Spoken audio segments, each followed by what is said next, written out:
Right now, the Indian stock market is buckling under a massive, simultaneous downward pressure. We are seeing hundreds of points wiped out across major indices in a matter of hours. This sell-off is being driven by twin macroeconomic engines. Global crude oil futures are threatening to cross $100 a barrel, with spot prices pushing even higher. At the exact same time, the Indian Rupee is sliding into dangerous territory, pushing past 94 or 95 to the dollar. That oil spike isn't happening in a vacuum. Escalating conflicts in the Middle East have put critical shipping choke points like the Strait of Hormuz at serious risk. Tankers are being seized, and supply chain panic is pricing a heavy risk premium into every barrel of crude.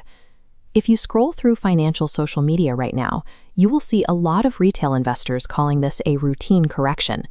They look at the red numbers, assume it's just temporary overseas noise, and prepare to buy the dip.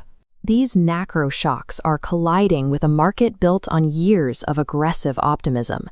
We are seeing the limits of what high valuation momentum can sustain once the underlying pillars of cheap credit and global stability are removed.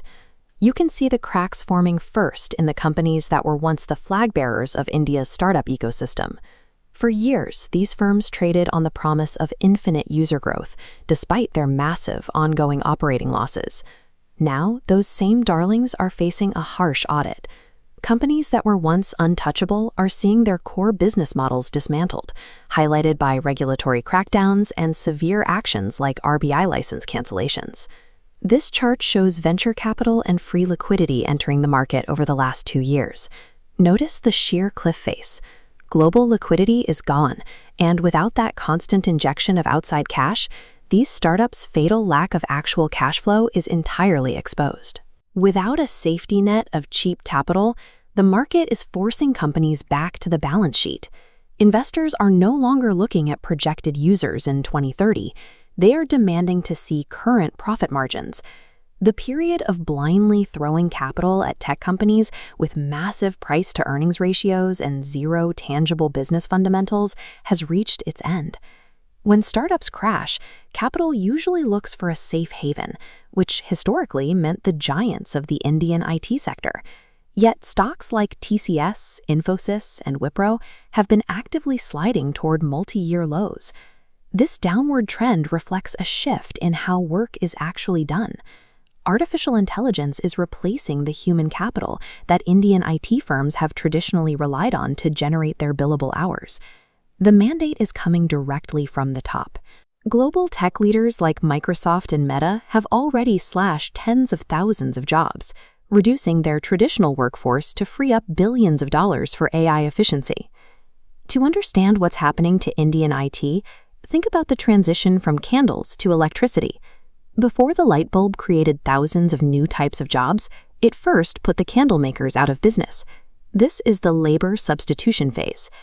AI tools are the new light bulb, substituting the routine coding, testing, and maintenance tasks that traditional Indian IT firms typically assign to huge teams of human workers.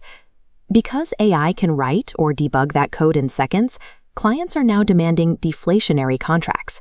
They know the IT firms need fewer people to do the work, so they are aggressively negotiating for much cheaper rates. You can see the immediate result of these cheaper contracts in the employment data. Across the top Indian IT companies, net hiring is terms negative, with massive workforce reductions taking place quarter over quarter. AI has reached a point where it can handicap the traditional headcount-based revenue model.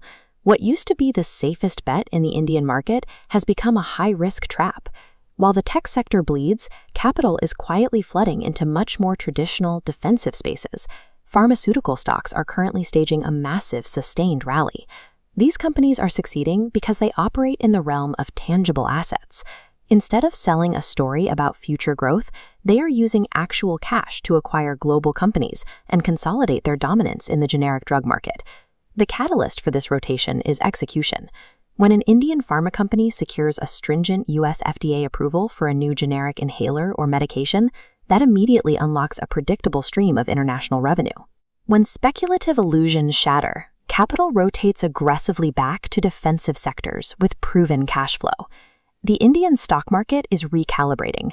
The days of speculative growth are being replaced by an environment where valuations are disciplined by strict economic fundamentals.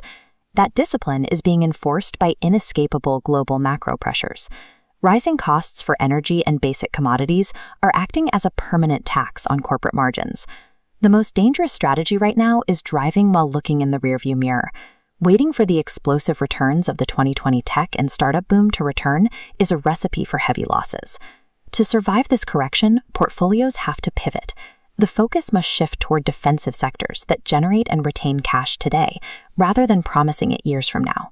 Navigating this shift requires moving past growth stories and focusing on the companies capable of generating cash while navigating both geopolitical volatility and the shift toward AI-driven efficiency.